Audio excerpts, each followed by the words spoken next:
Hi guys, welcome back to top career. मैं एक बार फिर हाजिर हूँ एक नए टॉपिक के साथ। आज हम बात करेंगे एम्स दिल्ली में आप कौन कौन सी नर्सिंग जॉब कर सकते हैं।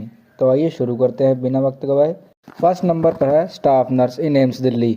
एम्स में स्टाफ नर्स बनने की योग्यता जो है वो है एएनएम या जीएनएम का डिप्लोमा होना चाहिए और किसी भी स्टेट नर्सिंग काउंसिल से रजिस्टर्ड नर्स होना भी ज़रूरी है और 2 साल का एक्सपीरियंस के साथ बीएससी की डिग्री होनी चाहिए। और इस जॉब के लिए आपकी जो एज लिमिट है वो 21 से 30 साल के बीच होनी चाहिए। स्टाफ नर्स के लिए कैंडिडेट का सिलेक्शन इंटरव्यू और डॉक्यूमेंट वेरिफिकेशन से होता है। इनकी जो स्टार्टिंग सैलरी लगती है वो जो होती है वो 9,300 से लेके 34,800 तक मंथली होती है। ये थी पहली जॉब एम्स दिल्ली में करने वाली स्टाफ नर्स की। हम बात करते हैं नेक्स्ट जॉब के बारे में, नर्सिंग ऑफिसर। इस पोस्ट में जॉब पाने के लिए आपके पास कुछ योग्यता भी होनी चाहिए और साथ ही आपको इसके लिए एग्ज़ाम भी देना होगा। बीएससी नर्सिंग ग्रेजुएट होने के साथ ही एक रजिस्टर्ड नर्स और एक मिडवाइफ होना भी ज़रूरी है। अगर आप जीएनएम डिप्लोमा होल्डर हैं तो मिनिमम 2 साल का एक्सपीरियंस होना चाहिए और इस जॉब के लिए जो आपकी एज लिमिट है वो 18 से 30 साल के बीच है। और साथ ही नॉर्थ साइड का एग्ज़ाम पास होना भी ज़रूरी है, जिसका एग्ज़ाम 4 स्टेप में होता है, प्रीलिम्स, मेंस, इंटरव्यू और डॉक्यूमेंट वेरिफिकेशन।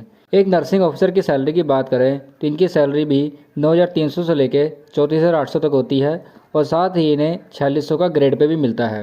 और इन 2 पोस्ट के अलावा एम्स दिल्ली में और भी नर्सिंग स्टूडेंट के लिए जॉब अवेलेबल है, जैसे कि sister grade second, sister grade first, assistant nursing superintendent, deputy nursing superintendent, nursing superintendent और चीफ नर्सिंग ऑफिसर।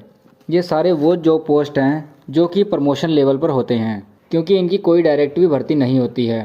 लेकिन इन सभी पदों पर भर्ती करियर ग्रोथ के हिसाब से होती है, जैसे कि नर्सिंग ऑफिसर की करियर ग्रोथ 6 ग्रेड सेकंड है के रूप में होती है और यही सिस्टर ग्रेड फर्स्ट में आ जाते हैं। और इसी तरह से आपके प्रमोशन होते रहते हैं और प्रमोशन के साथ साथ आपकी सैलरी और ग्रेड पे बढ़ता रहता है। तो गाइस, इस वीडियो में छोटी सी जानकारी आपको बताई गई है कि नर्सिंग ऑफिसर कौन कौन से बन सकते हैं एम्स में और कैसे कैसे प्रमोशन होता है इनकी सैलरी के बारे में। और अगर जानकारी अच्छी लगी हो तो चैनल को सब्सक्राइब करें। Thank you for watching this video.